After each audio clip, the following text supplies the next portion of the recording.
Over the years, many people have asked me, have I ever seen a ghost? Well, I must be honest with you, I haven't. But there again, I'm not a psychic, I'm not a medium, and I think only certain people can see these things. One of them being my own father, who would never lie about anything really. The story you're going to hear is what I call the 44 million to 1 against.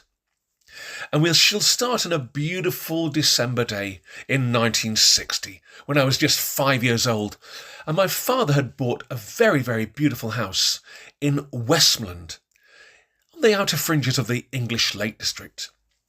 We were living in Lancashire at the time, and I remember the Pickford's removal van arriving, seeing Mum and Dad and the Pickford staff putting cutlery and other items into the back of the vehicle. We then set off for Westmoreland and arrived at this beautiful little hamlet called Greenside. I looked up at this gorgeous 3-storey mansion that had been converted into 3 separate dwellings. My father had bought the right wing of this gorgeous old mansion. It had 3 stories, and I fell in love with that building at first sight. There was something quite magical about it, really. Gorgeous forestation in the distance, Morecambe Bay to the right, and beautiful fresh air to breathe. Well, I was 5, my sister was 2, my brother was 8, and Mum and Dad made the beds up very, very quickly for the 3 of us, and we fell into a deep, deep sleep, as indeed children do. But Mum and Dad, they continued to unload all the crockery and other items. Around 1 o'clock in the morning, they decided to make their bed. Because it was a country house, the last job they needed to do really would be to put any curtains up. So Mum and Dad climbed into bed, and my dad turned over and noticed there was bright, beautiful moonlight coming straight for the window, almost illuminating the whole of the bedroom. He then heard the sounds of tiny footsteps and immediately thought it was myself or my sister, who were a bit frightened. The door of the bedroom slowly opened, and in came a liver and white Cocker Spaniel dog. My dad thought, oh no, have I left the door open downstairs? How did that dog get in the house? He got out of bed and walked towards the dog. He then put his hand on the collar. Come on, let's have you. But his hand went straight through it. He made a second attempt. Come on. But as his hand went towards the dog's collar, his hand went straight through the dog. It then turned to look at the window, as if its name was being called. It then shimmered and disappeared. My mother, at the same time, had woken up with a jolt to see my father sitting at the end of the bed, in a state of shock. She said, oh, I've just had a strange dream. A very, very clear dream. There's a man outside, wearing Victorian clothing, with a dog lead in his hand, pointing up at our bedroom window. It wasn't long before Mum and Dad put 2 and 2 together, and they believed that they'd been visited that night by not only a ghostly dog, but its ghostly owner. Now, they never told me until I was 15 years old, and that coincided with selling the building in 1973. And I remember leaving that house for the last time with a huge lump in my throat, because I grew to love that building and still do with all my heart. All those happy Christmases there. Going to primary school, going to secondary modern school. It was a beautiful building that I loved dearly. And as I left, I won't lie to you, there was a tear in my eye and a lump in my throat. However, many, many years later, in 2016, my wife and I enjoyed a cruise with P&O Cruises in the gorgeous Mediterranean. On a ship called the Oceana. They have what's called black tie events, where you wear an evening jacket and a dicky bow tie, if you will. And I went down to one of these black tie events and enjoyed a thoroughly enjoyable meal. And I glanced to my left and saw there was a young lady with rather nice blonde hair and rather nice blue eyes that kept looking at me. And I thought, I really cannot be that good looking. As it happened, she knew me. She came from the village of Chapman near Clitheroe.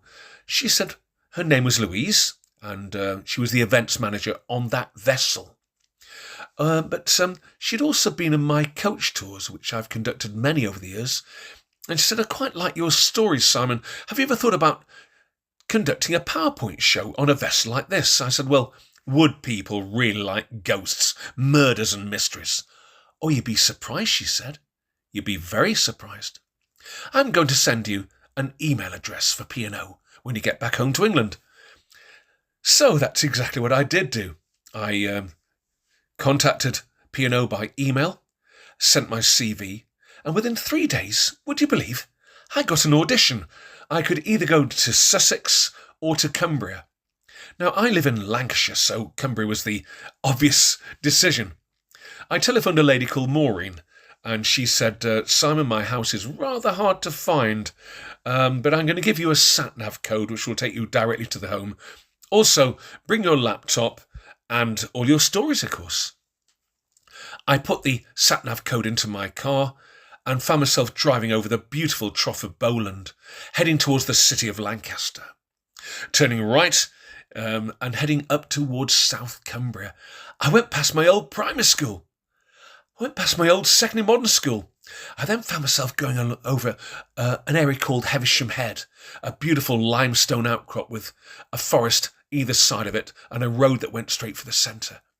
I drove down towards the bottom of Heversham Head, made a turning to the left into the beautiful hamlet of Greenside, and straight up to the house my father had sold in 1973. When I got there, I stared up at the beautiful 3-storey building, and memories came flooding back of that day in 1960. Maureen came to the door. "Come on, Simon, we need to get this audition done. We've got plenty of material to go through." "You look a bit jaded, Simon. What's the problem?" "Well, Maureen, I know you won't believe this, but I used to live here." No, she said. "I did. And as it happened, I did have on my laptop a few photographs of my childhood which confirmed the story." She said, "Let's have a cup of tea." She went into the kitchen and she made a pot of tea and put the milk, the sugar and some biscuits on the tray. I sat in the front room and looked at the familiar plastered ceiling and familiar fireplace, and thoughts came back of those days in the 1960s. She came back, sat down next to me, and started to pour the tea. I then told her about my father's experience upstairs. Her eyes widened. The teapot fell from her fingers and smashed on the floor, and she started to gasp for air. She said, "Oh, Simon, my brother lives in London. Every Christmas he spends Christmas with us. That very, very first Christmas he stayed with us, he would have had what would have been your mother and father's bedroom.